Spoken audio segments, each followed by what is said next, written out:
Assalamualaikum. Nata naman sa banday. Yung nani? Medyo mambag din sa kanya. Marakal talaga daton.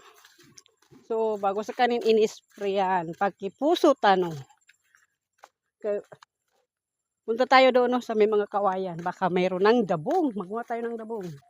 Sabi talagang walang tumubo. Oh, hindi tumubo. Siguro kasi yan siya. Kasi pagkatapos niya harvest yan, susunugin. So, siguro nasaktan. At hindi siya tumubo ng maayos.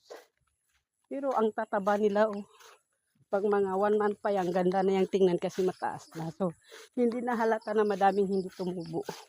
At saka meron kasi nakatanim na dyan. Pinangulipan ni sa kanina. So, dato to, lahat ng hindi tumubo, meron kaming tinirang similya.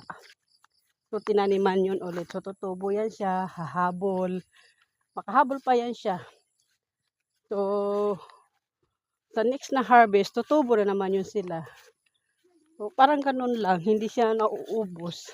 Hanggang 7 yata yan siya. So, pangatlong cycle na ito siya. Pangatlo na yan siya. So, tingnan nyo. Ang ganda pa rin, diba?